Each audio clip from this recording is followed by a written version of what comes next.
우리 옆에 계신 분들에게 인사하시면서 이렇게 한번 말씀해 주실까요? 가까이서 보니 얼짱이십니다. 네, 가까이서 보니 얼짱이십니다.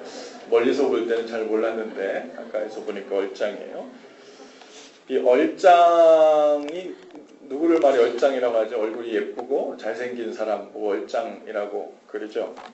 그런데 이 얼굴이란 단어를 보면요, 이 얼이란 말은 그대로 혼, 정신, 마음, 그것을 이야기하는 것이고, 그 굴이란 말은 꼴이란 뜻입니다. 그래서 얼굴 그러면 꼴이란 어떤 형태, 모양을 얘기하는 것인데요. 즉 혼이 담긴 어떤 그릇, 모양 이런 것을 이야기하는 거죠. 그래서 사람이 얼굴을 보면 그 얼굴에 그 사람의 혼이 담겨져 있고 정신이 담겨져 있어서 얼굴에 책임을 져야 된다고 그러잖아요. 어느 정도 나이가 먹으면 그 얼굴에 보이는 모습 속에서 그 사람 혼이 담겨져 있기 때문에 얼굴에 책임져야 된다는 말이 우리가 종종 하죠. 그래서 엄밀히 말하면요, 사람의 외모가 잘생겼다는 것은 그 얼에 대한 것이 아니고 혼에 대한 이야기를 하는 경우가 많죠. 그래서 저 사람 마음 혹은 정신 그것이 아름답다 그럴 때는 그때 우리는 얼짱이라고 하는 거죠. 그리고 얼굴만 예쁘고 얼굴만 잘생겼어. 그럴 때는 사실 뭐라고 해야 돼요? 꼴짱이라고 해야 돼요. 꼴짱. 근데 그 꼴짱인 사람이 얼짱 되는 일에는 전혀 관심이 없고 꼴짱 되는 일에만 관심을 갖고 살고 있어요. 열심히. 그럴 때 전문 용어로 꼴값한다고 그래요. 여러분 얼이 아름다운 사람 또 얼짱이 다 되실 수 있기를 바랍니다. 일단 이 얼이 아름다운 사람은요, 그 꼴이 어떻게 생겼든 간에 얼이 아름다우면 그 꼴이 자연스러워 보여요. 세상 사람들 기준에는 어떤지 몰라도 얼이 아름다우면 자연스러워 보여서 그 사람의 얼굴 모양이요, 그 사람의 캐릭터가 되고 그 사람의 개성이 되죠.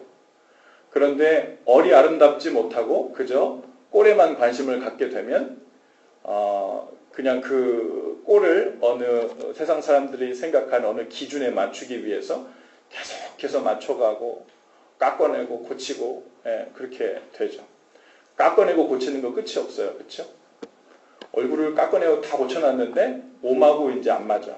그러면 이제 몸도 고쳐야 되고 몸 고쳐놓고 하면 내가 이런 몸과 이런 그 모습을 갖췄는데 내가 사는 형편이 안 맞아.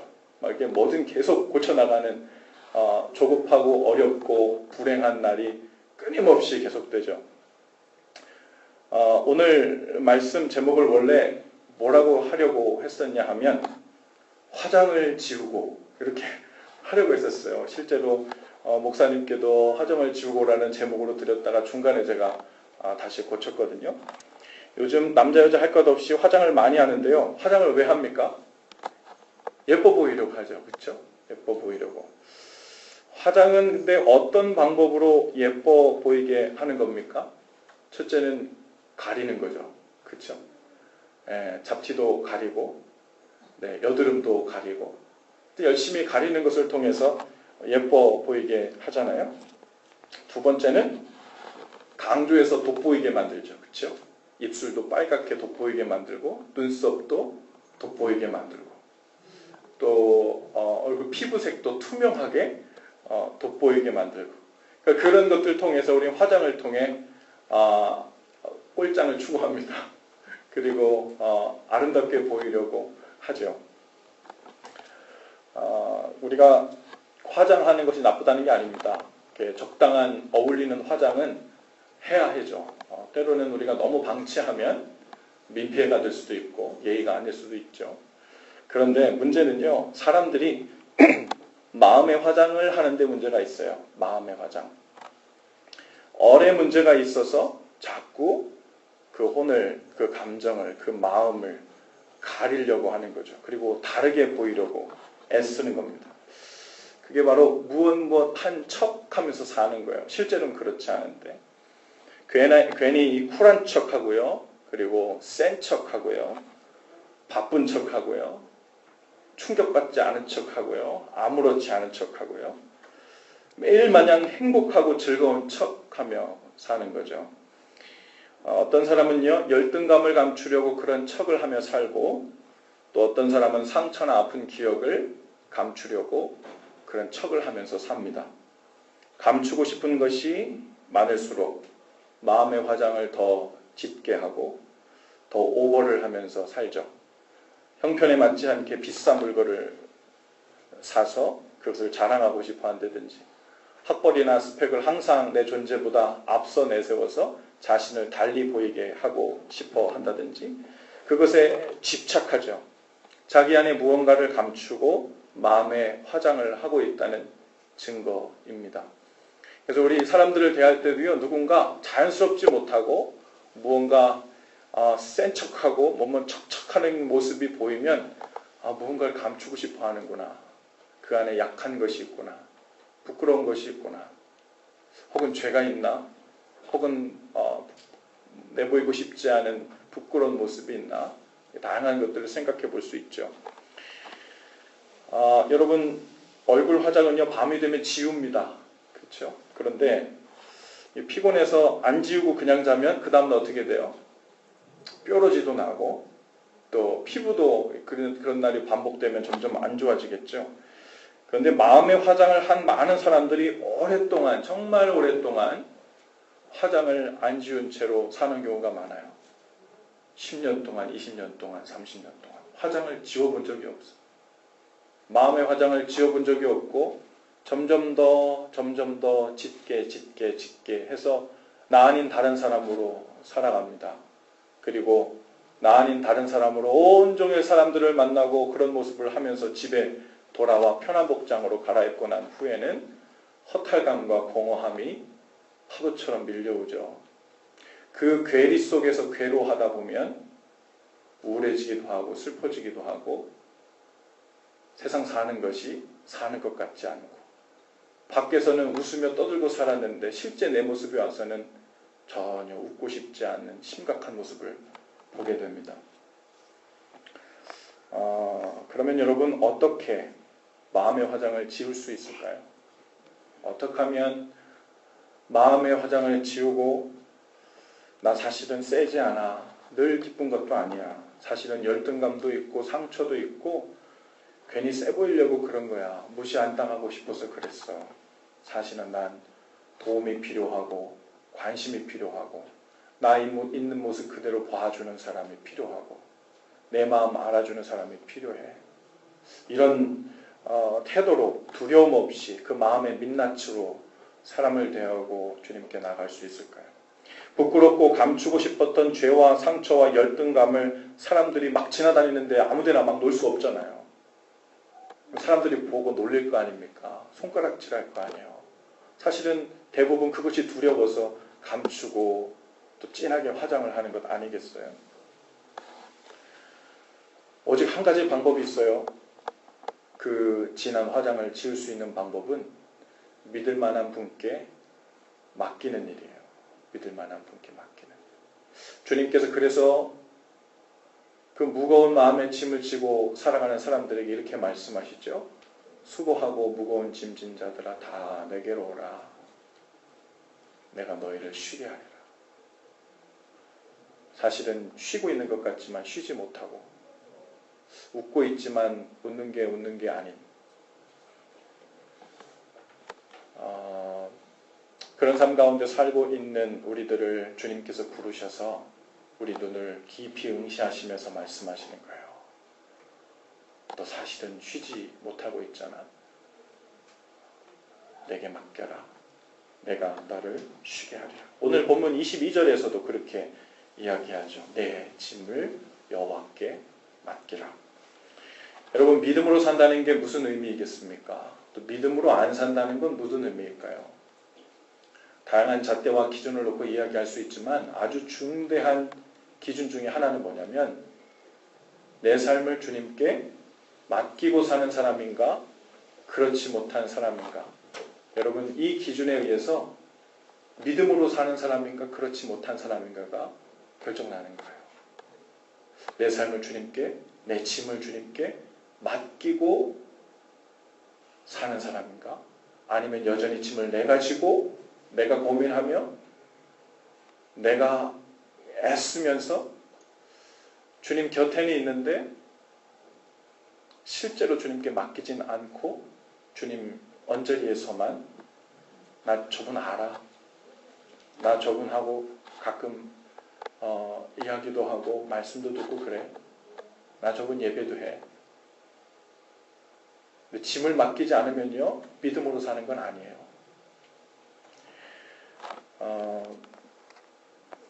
주님께 짐을 맡기지 않는 사람은 여전히 자신의 그 모든 것을 삶의 모든 상황이 다 내 힘으로 내 노력으로 제대로 돌아가게 만들어야 되고 잘 되게 해야 하고 책임을 져야 한다는 생각에 쫓기면서 살게 되죠. 그래서 자신이 진 삶의 여러 짐들을 철저하게 관리하려고 합니다. 짐이 생각만큼 잘 안 져질 때는 열등감에 사로잡히고 조급함이 생기고 분노에 휩싸이기도 합니다.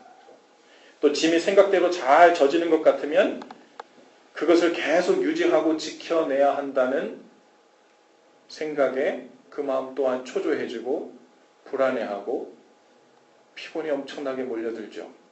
이래도 저래도 어떻게 해도 평안이 없는 삶이 계속돼요.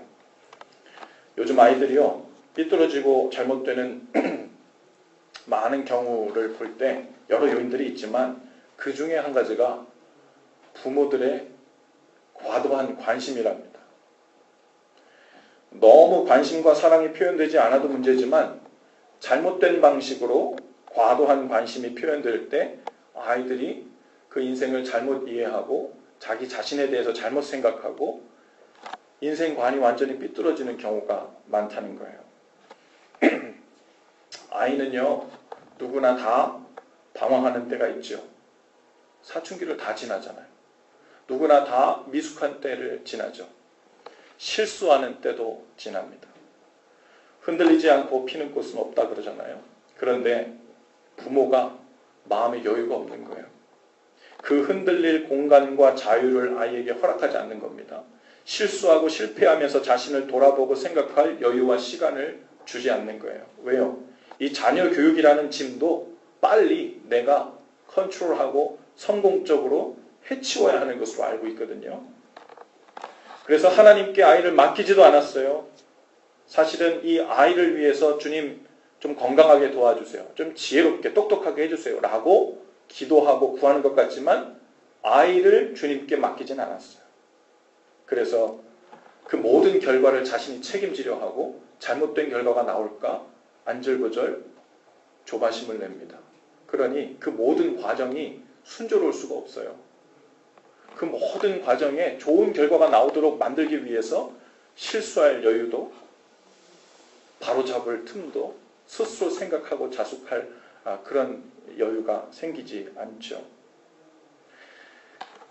부모가 아이에게 제일 잘못하는 경우는 이런 경우래요. 아이가 흔들릴 때 부모가 흔들리는 아이를 보면서 더 흔들리는 것을 보여주는 거예요.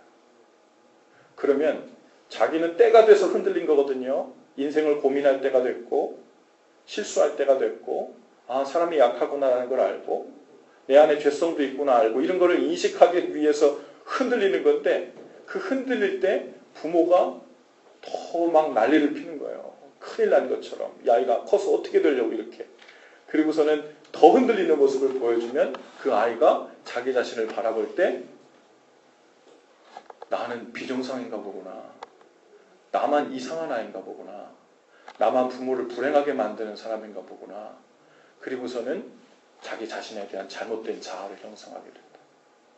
그리고서는 용서나 용납을 다른 사람에게도 허락하지 않고 무엇인가 딱딱 맞아 떨어져야 된다는 그 생각으로 세상을 바라보고 자신을 바라보고 인생을 살게 되는 불행한 일이 생겨난다는 거죠. 여러분, 사람들이 착각하는 것이 있습니다. 내가 져야 하는 인생의 짐이 가벼울 때 혹은 져야 할 짐이 별로 없게 되면 행복해질 것 같다는 생각이에요. 그래서 나름 열심히 기도도 해요. 주님, 저의 삶의 짐을 가볍게 해주세요. 짐들을 좀 안 져도 되게 해주세요.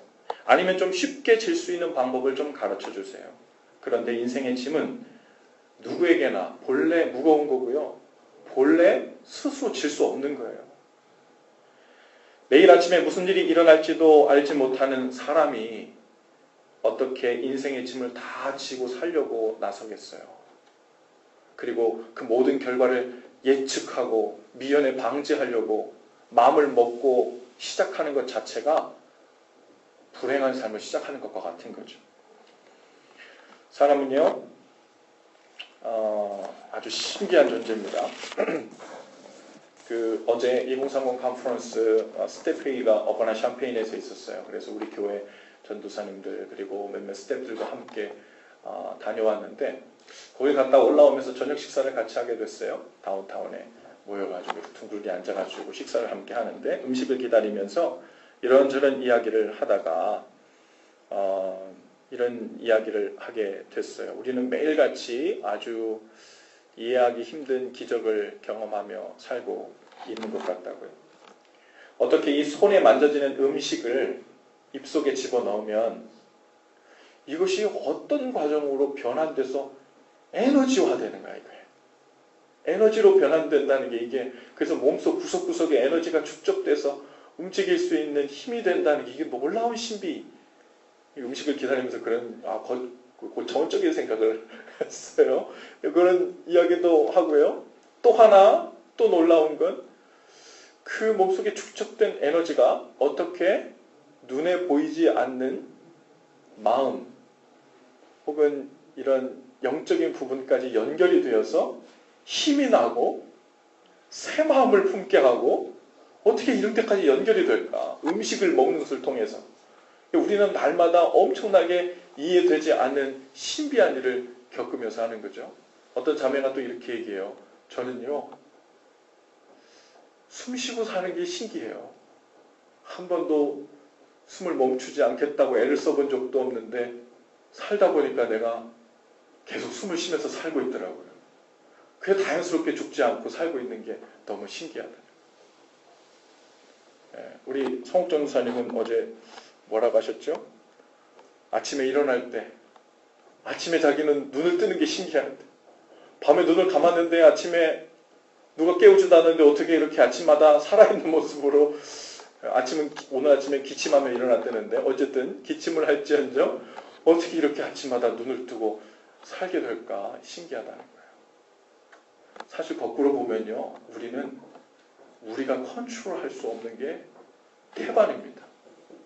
숨도 내 의도대로 어떻게 할 수 없고요. 아침에 눈을 뜨는 것도 아침에 눈을 안 떴다고 해서 우리가 어디 가서 따질 일도 아니에요. 왜 아침에 눈을 안 떴나요? 어떻게 이런 일이 있을 수가 있나요? 눈을 뜨는 게 당연하지 않나요? 누구에게 언제 가서 그거를 따지고 요청을 하겠어요? 우리는요, 디저브된 게 아무것도 없어요. 그런데 우리는 날마다 일상의 신비한 기적들을 경험하고 있는데 어느 순간 그 당연스럽게 보였던 일상의 일들이 낯설게 느껴지고 감사함으로 와닿고 놀랄 일로 와닿으면 그때 우리는 우리 삶을 되돌아보게 되죠. 그때 사실 나는 이 인생이 내 것이 아니라 누가 주신 것임을 기억하게 됩니다. 그리고 사실은 내 삶을 내가 컨트롤하고 짐을 내가 다 지겠다고 매니지하겠다고 애쓰지만 사실은 그 일이 얼마나 허망하고 불가능한 일인지를 알게 됩니다. 인생의 짐이 가벼워지는 것은요, 주님께 맡기고 사는가 안 맡기고 사는가 여기에 달린 일입니다. 그런데 많은 사람들이 주님께 짐을 내려놓는다, 삶을 내려놓는다 하면서도 정작 주님께 맡기려고 하지 않아요. 기도하는 시간에도 많은 사람들이 여전히 자신의 짐을 스스로 관리하고 책임을 져야 한다는 생각에서 벗어나지 못합니다. 그리고 주님께 도와달라고 기도해요. 주님, 이 짐을 잘 질 수 있도록 지혜를 주시고 이 짐을 잘 질 수 있도록 힘을 주세요. 주님, 저는 이번에 시험 공부 열심히 해서 좋은 결과가 나와야 합니다. 저는 이번에 우리 애들 공부 잘 시켜서 어느 학교에 들여보내야 됩니다. 저는 이번에 인터뷰한 직장 반드시 잘 돼야 합니다. 그리고는 도와달라고 기도해요. 기다립니다. 주님이 이 짐을 지는데 장애물이 될 만한 것들을 잘 치워주시는지, 또 내가 스스로 이 짐을 치울 수 있도록 힘이 될 만한 것들을 나에게 주실지를 기다리죠. 그것이 사람이 되었든 돈이 되었든 시간이 되었든 어떤 리소스를 더 허락하실 때를 기다리는 거예요. 그런데 그런 일이 일어나지 않게 되면 혹시나 했는데 역시나야. 역시 이 짐은 내가 알아서 책임지고 져야 되는 거야. 그리고서는 또 짐을 지고 갑니다. 사람에 대해서, 환경의 변화에 대해서, 어떤 목적 성취에 대해서 좀 힘들지 않게 그 짐을 지게 해달라고 주님께 구하지만 주님은 애초에 우리에게 그것을 구하라고 하지 않습니다. 네가 지고 있는 짐을 질 수 있도록 내가 대신 들어주마, 거들어주마 하신 것이 아니고 그 짐을 내게 맡겨라. 왜 그 짐을 맡기라고 할까요? 내가 좀 들어주면 쉽겠지? 이럴 수도 있으신데 때로는 실제로 들어주실 때도 있어요. 그런데 주님이 애초에 우리에게 원하시는 요구는 그 짐을 맡기라는 거예요. 그 짐에 관련된 일체의 것을 주님의 처분에 맡기는 것, 그게 믿음이에요. 내가 기도하면 주님이 힘을 써서 이 길을 좀 쉽게 가게 해주실 거야. 좀 도와주실지도 몰라. 저는 굳건한 그런 믿음을 갖고 있습니다. 라는 이 믿음이 아니고 그 일에 관련된 일을 주님 손에 맡기고 나의 할 일을 충실히 해가면서 주님이 열어주시는 길에 감사하며 반응하며 그 길을 따라가는 것, 그것이 믿으며 사는 일이에요. 그것이 주님이 내 짐을 맡기라는 말의 의미입니다. 여러분, 우리의 대부분의 기도가 믿음의 기도가 아니에요. 실은 그 내용을 보면 주님을 무시하고 주님을 기분 나쁘게 하시는 그런 기도가 얼마나 많은지 몰라요. 주님, 여력이 혹시 되시면 제 짐 좀 들어주시면 안 되겠어요? 다른 사람들 기도 듣고 좀 도와주시고 힘이 좀 남으면 제 삶에도 좀 오셔서 도와주시면 안 돼요? 왜 저를 혼자 들게 만드시는 거예요? 좀 가볍게 만들어주시는 것 아니에요. 여러분, 우리가 오히려 기도를 이렇게 바꿔야 돼요. 주님, 제 짐을 주님께 맡깁니다. 이 짐을 어디로 옮기실지, 주님이 언제 옮기실지, 혹은 이 짐을 옮기는 게 맞는지 주님께서 잘 아시니 주님 처분에 맡깁니다. 이 과정에서 제가 할 일이 있으면 알려주세요. 성실하게 제가 감당해야 될 일이 있으면 감당하게 해주세요. 내가 짐을 지면서 주님께 거들어달라고 하는 것이 아니라 주님이 대신 져주시는 그 처분에 맞게 내가 거두는 입장이 되게 해주세요. 비슷한 기도 받지만 이건 완전히 다른 기도예요. 베드로는 예수님의 말씀에 순종해 깊은 곳으로 가서 그물을 내렸어요. 그리고 예상치 못했던 엄청난 양의 물고기를 잡았습니다. 그때 베드로는 깨달았습니다. 어떻게 하면 물고기를 더 많이 잡고 살 수 있는지, 이것을 예수님께 조언을 듣고 도와달라고 해야 되겠구나.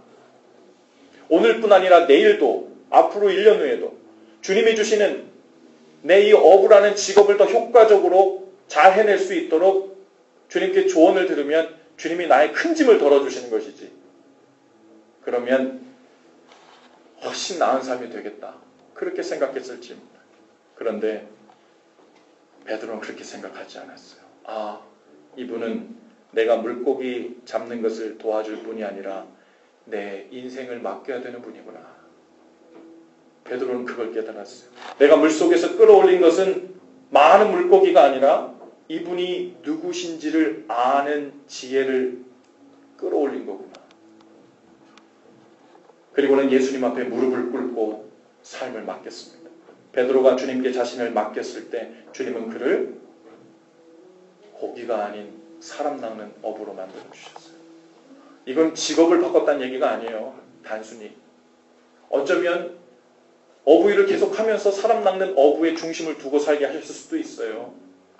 중요한 건 이제부터 베드로가 그 삶의 방향을 어디를 향해서 무엇을 중심으로 왜 사는지를 알게 되었다는 거죠. 어떤 사람은 주님께 맡긴다는 의미를 오해해요. 그래서 주님께 맡기면 나는 지금부터 기도하고 맡겼으니까 주님이 알아서 다 하실 일이지, 나는 아무 일도 하지 않아도 된다는 게으른 삶의 빌미로, 명분으로 삼는 사람도 있죠.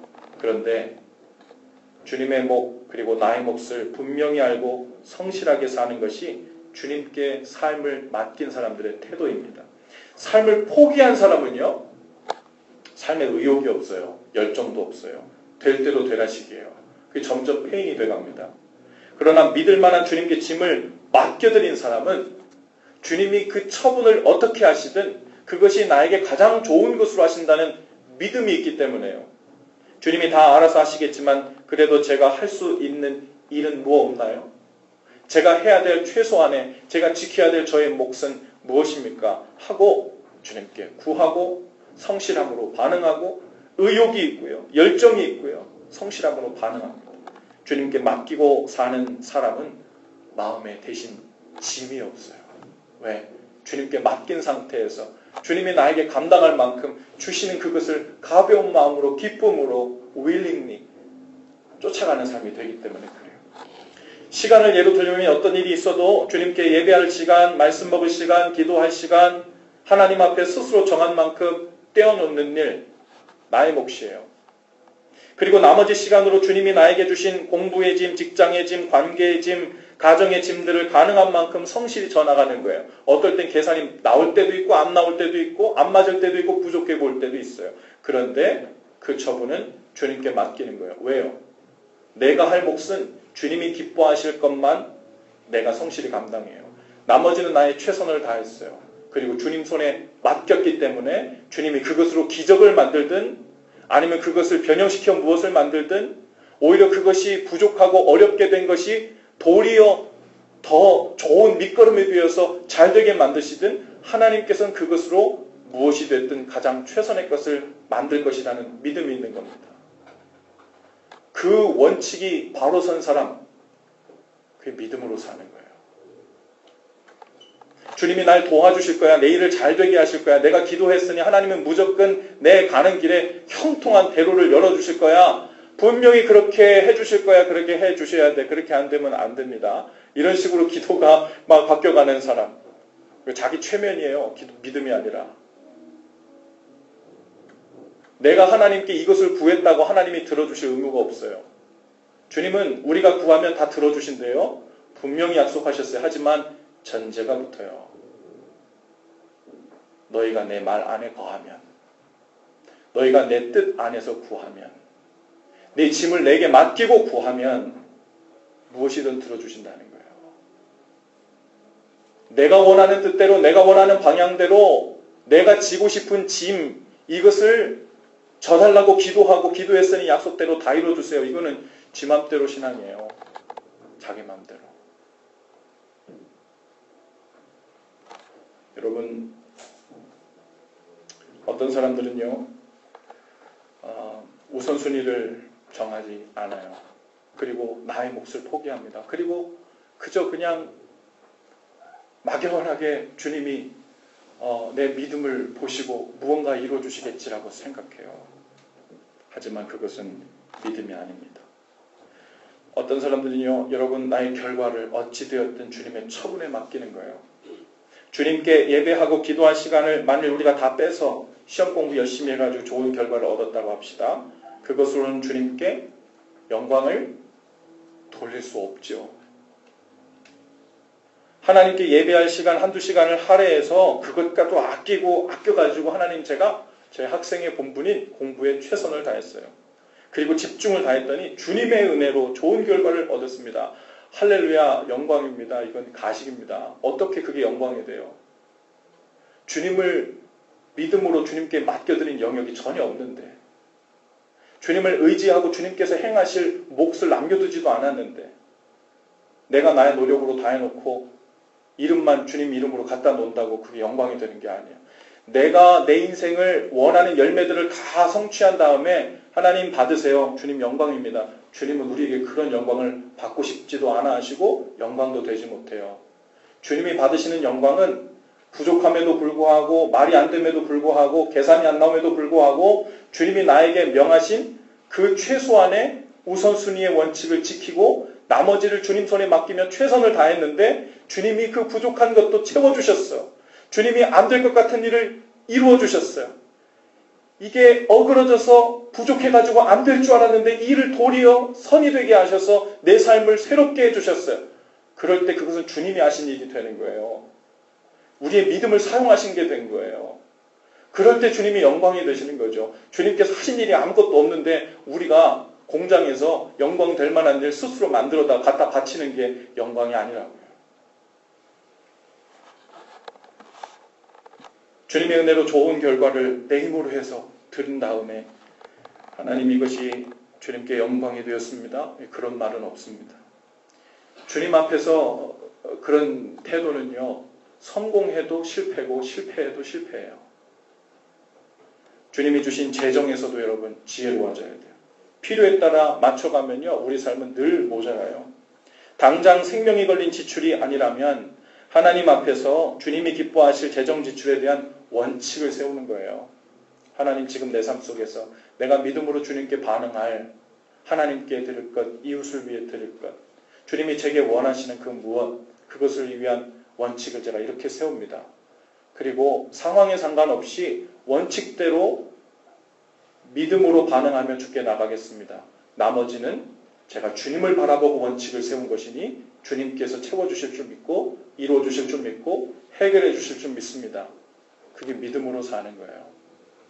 이것이 뒤바뀌면요, 원칙이 없으면요, 내가 붙들고 주님 앞에 반응하는 그 무언가가 없다면 우리는 믿음으로 살고 있지 않은 거죠.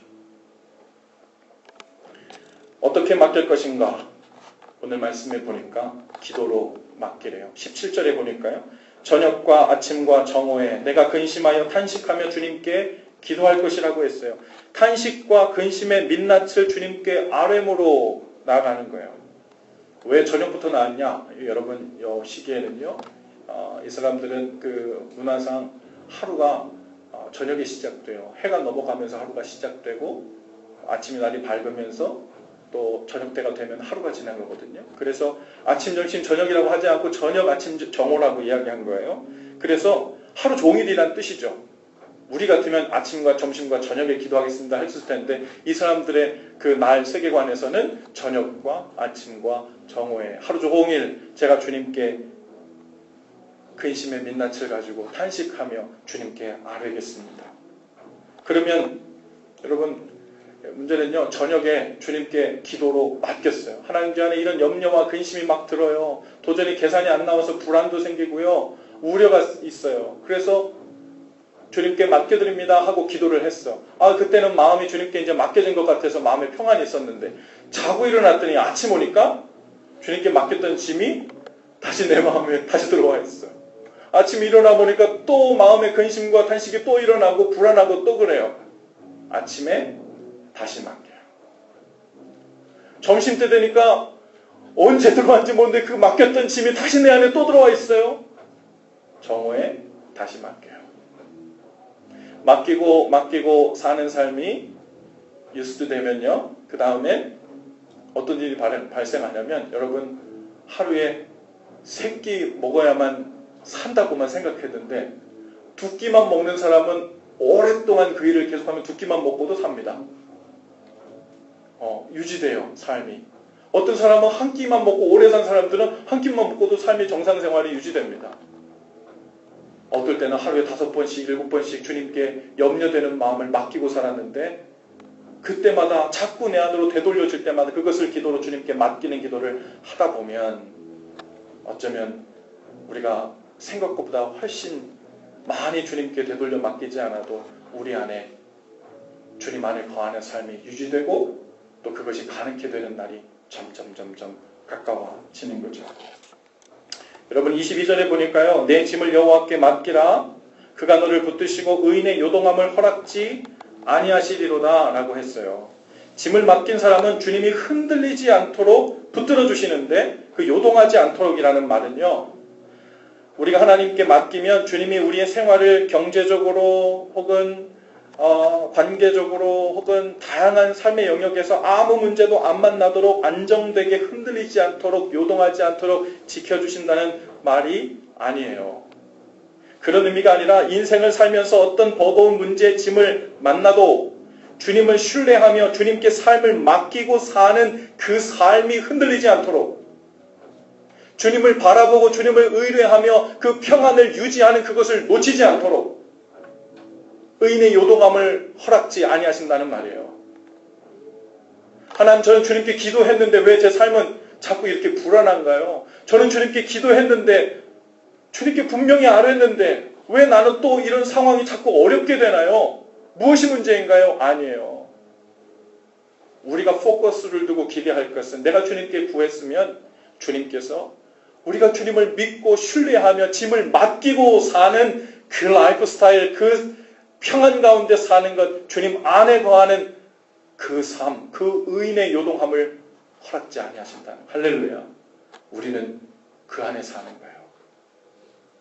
문제의 짐들을 없애며 사는 게 아니라 피해가며 사는 것이 아니라 어떤 짐들이 와도 주님 손에 맡기고 평안함으로 나의 몫을 감당하며 주님 인도해 주심을 바라면서 담대히 걸어가는 삶은 흔들리지 않아요. 변함이 없어요. 그러니 짐이 너무 무겁다든지 너무 가볍다든지 너무 많다든지 이런 것도 크게 영향이 없어요. 나는 여전히 얼마만큼 오든 얼마나 무거운 것이든 주님 손에 맡기고 주님이 주도적으로 일을 하시거든. 나는 맡기고 걸어가는 일만 하거든요. 그리고 원칙을 지키는 일만 하거든요. 주님이 감당하라고 나에게 맡겨주신 일만 감당하면 되거든요. 나머지는 주님이 해결해 주셔요. 거기까지 우리가 우려하고 겁내하고 그러면 못 맡겨요. 거기까지 우려하고 겁내하면 그것은 믿음으로 사는 게 아니에요. 여전히 내 삶을 내가 주인 돼서 내가 매니지하며 내가 원하는 모습으로 바꿔가며 살려고 하는 영적 교만이 우리 자신이 우상 숭배를 하는 모습이 끊임없이 있게 되는 거죠. 여러분, 주님께 맡긴 삶은 분명한 나의 몫이 따라요. 그러나 나의 몫을 기쁨과 평안 가운데서 행하고 난 후에는 주님께서 하실 일을 기대하며 사는 평안이 유지됩니다. 그것을 믿으며 사는 것, 믿음의 삶입니다. 마음의 화장을 지우고 주님 안에서 쉼을 누릴 수 있게 되기를 바랍니다. 더 많이 성공하고 잘 나가는 게 복이 아니고 삶 전체를 주님 손에 맡긴 채 어떤 형편, 어떤 상황을 만나도 성실함으로 힘을 다하되 나머지는 주님의 선하신 손길에 맡긴 채 마음 놓고 살아도 되는 인생이 펼쳐지는 것, 즉 주님 안에 거하게 되는 것, 포도나무이신 주님께 연결되어 있는 것, 그분의 나라의 통치와 다스림을 받으며 사는 것, 그것이 복된 인생입니다. 할렐루야. 우리 옆뒤 좌우에 계신 분들 인사하시면서 도와달라고 하지 말고 맡기고 삽시다. 한번 인사하십시다. 도와달라고 하지 말고 맡기고 삽시다. 우리 한 번 더 인사하실 때 믿음으로 삽시다. 믿음으로 삽시다. 네. 우리 모두 자리에서 다 일어나셔서 헌신 기도를 함께 하십시다. 우리 한 목소리로 함께 기도하며 나가죠. 주님, 진실로 믿는 자가 되기를 원합니다. 주님이 저의 짐을 들어주실 것을 믿는 것이 아니라 저의 짐을 맡아주시는 분임을 믿고 살게 하옵소서. 삶의 모든 과정과 결과를 주님께 맡기고 주님이 맡기신 나의 몫을 충성되게 감당하며 살게 하옵소서. 예수님 이름으로 기도합니다. 아멘.